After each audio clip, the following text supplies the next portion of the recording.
Magandang araw mga kababayan, and this is Divine PH. So magandang hapon po sa inyong lahat.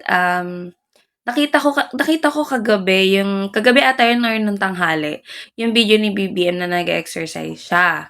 So pakita ko po sa inyo, pero i-mute ko po yung boses niya, pero ano lang naman po. Bali, ako lang yung magsasalita, tas i-mute ko lang yung boses para hindi siya copyrighted. So ito po. Ang bagong Pilipino ay mas maalaga sa kanyang kalusugan.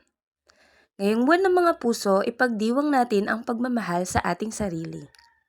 Alagaan natin ang ating mga puso dahil walang ibang mag-aalaga dyan kundi ikaw lang. Lalo na kung single ka. Ouch! So, yun nga, sabi nga ni President, alagaan daw ang sarili.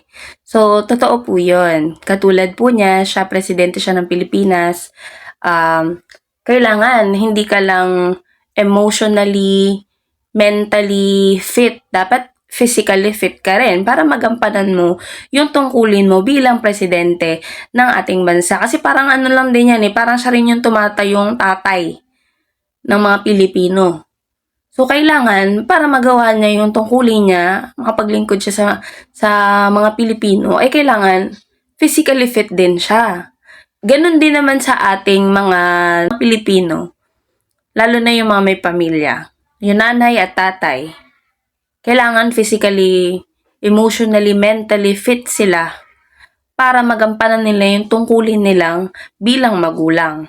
Kasi kung ikaw, hindi mo maaalagaan yung sarili mo, paano mo aalagaan yung mga mahal mo sa buhay? Lalo na yung mga anak mo na maliliit pa, di ba? So, kailangan, wag nating kakalimutan na isipin din yung sarili natin na, nakakapagpahinga pa ba ako? Okay pa ba ako? Wala bang masakit sa akin? Hindi po masama na maging active tayo, physically active na nag-exercise, simpleng paglalakad, exercise na rin yan So, importante po yan sa pang-araw-araw natin. Mine-maintain ni President na maging physically fit, mentally, emotionally fit para magampanan niya yung tungkulin niya bilang presidente ng ating bansa.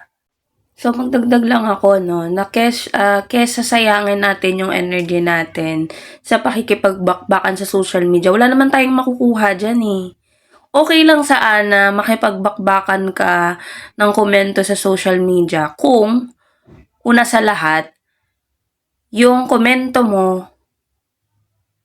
yung aagrihan mo na isang post, may facts, totoo, may patunay. Hindi yung gagatong ka, tapos wala namang katotohanan ang nangyayari, kayo lang din napapahiya. Nag-aaksaya kayo ng oras sa mga ganyang bagay instead na, yun nga, mag-exercise na lang kayo, asikasuhin nyo na ng pamilya nyo, nakapag-make pa kayo ng memories. Dagdag additional ko lang yan na kesa nag-aaksaya sila ng panahon sa social media ang gumawa ng fake news, kilala nyo na kung sino kayo. Sana, ilaan nyo na lang sa pamilya nyo. Wala namang masama kung magkikriticize ka, yung tinatawag nilang constructive criticism, walang masama doon.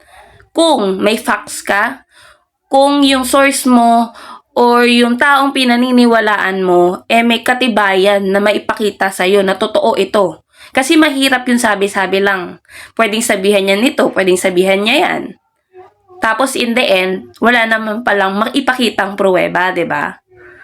So yun lang, guys. So i-maintain natin yung health natin para bilang isang Pilipino magampanan natin yung role natin sa pamilya natin, sa komunidad natin. So yun lamang po, maraming salamat.